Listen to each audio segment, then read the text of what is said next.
Do you owe more on your car than what it's actually worth? If so, you're definitely not alone. More and more Americans are upside down on their car loans these days, and the average amount they're upside down just hit an all-time high. And here's the thing, these numbers really give us a window into the overall financial health of borrowers. Before I tell you all about it, I want to thank my subscribers for voting for this story is the bonus this week. If you want to vote too, make sure you subscribe to my page during my next live event, or you can follow these steps and you can subscribe right now. First, I want to explain what upside down means in the context of this story.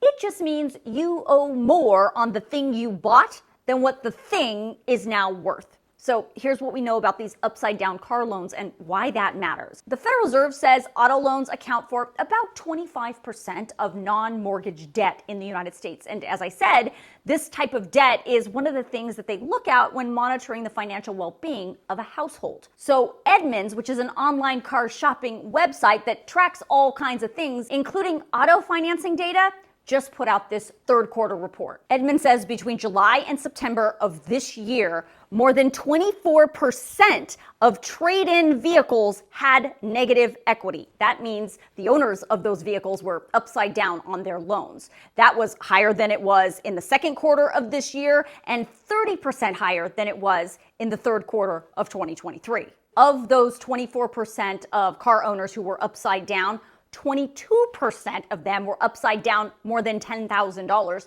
7.5% were upside down more than $15,000. And the average amount those car owners were upside down was $6,458. That is an all-time high. That's up from the second quarter of this year and up $650 from the third quarter of last year. According to Edmunds, these are the most common vehicles with an upside down loan, and mid-size SUVs were at the top of the list. So why is this happening?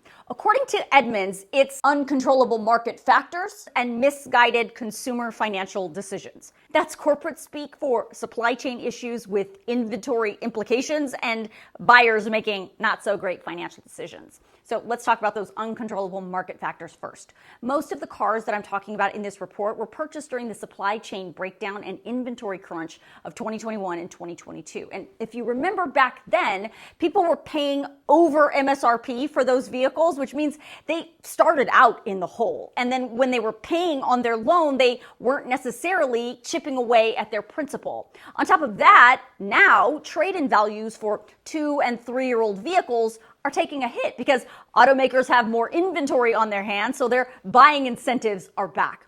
As for the misguided financial decisions, Edmunds says car shoppers have increasingly been opting for longer loan terms to reduce their monthly payments, but then they're trading in their vehicles earlier than they should for it to make financial sense. But Edmunds is clear, this is not a case of folks buying luxury cars and then not being able to afford them. No, they say this problem is across the board.